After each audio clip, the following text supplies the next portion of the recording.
এসআইয়ের আতঙ্কে ফাঁকা হচ্ছে কলকাতার একের পর এক এলাকা।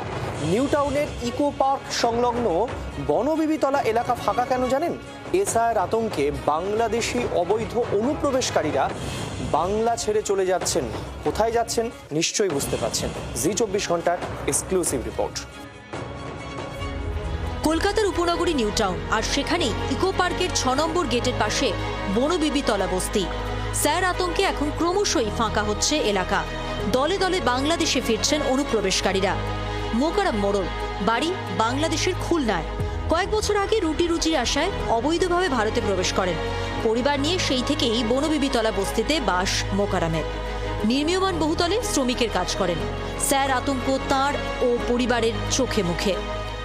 আপনারা কতদিন হয়েছে এখানে এসেছেন? এসছি এই 20 বছর ধরে। কোথা থেকে এসেছেন? বাংলাদেশ থেকে। আচ্ছা, তারপরে এখানে কি কাজ করেন আপনি? এই তো কাজ করি। কিন্তু এখন তো এসআই শুরু হয়ে গেছে, মানে এসব যাওয়ার কথা হলে টাকা পয়সা ছিল না বলে, ঋণ পাচ্ছিলাম বলে যেতে পারিনি। মোকারমের মতোই আরো অনেকেই ছিলেন বনবিবিতলা বস্তিতে, কিন্তু তাদের অধিকাংশই বাংলাদেশে ফিরে গিয়েছেন। তার ও পরিবারের কথা ভেবে চিন্তায় মোকারম।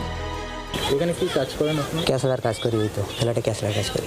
আচ্ছা আচ্ছা, মানে বাংলাদেশ থেকে পুরো ফ্যামিলি নিয়ে এখানে এসেছেন? হ্যাঁ, ফ্যামিলি আছে। তাহলে এখন কি আবার ওখানে ফিরে যাবেন?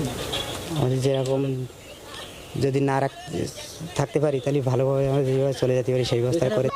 ইকো পার্ক 6 নম্বর গেট সংলগ্ন এই জায়গাটা যেখানে আমরা রয়েছি বনবিবিতলা, এই গোটা এলাকাটার ছবিটা যদি দেখাই, একেবারে ঝুপড়ি বস্তি রয়েছে, ঝুপড়ি ঘর রয়েছে। এখানে বহু মানুষ বসবাস করে, যে অনেকেই বাংলাদেশ থেকে এখানে এসেছিলেন এবং তারা কেউ 2 বছর, কেউ 3 বছর এরকম সময়ের মধ্যেই তারা এখানে এসে বসবাস করতে শুরু করে। এই যেরকম ওই 6 নম্বরে একটা চায়ের দোকান ছিল, ও বাংলাদেশি, ও সব ফেলে ফুলে চলে গেছে। হ্যাঁ, একজনই আছে, কিন্তু ওর পরিবার যারা ছিল সব বেরিয়ে গেছে। এবারে বেরিয়ে গেলে ওই মানুষটাকে বলেনি, ওরা রাত্রি উঠে চলে গেছে, তো এদেরকে আর জানায়নি। কোথায় বাড়ি আপনাদের? বেলাঘাটা, গোবিন্দপুর। তো বেলেঘাটা থেকে এখানে থাকছেন?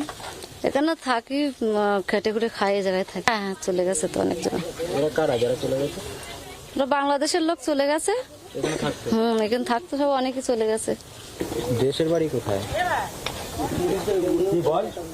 বাড়ি এখানে, দেহের বাড়ি কোথায়? এখানে একটা জায়গায় আগে থাকতেন, সেখান থেকে এখানে এসেছেন, এরকম কিছু আছে?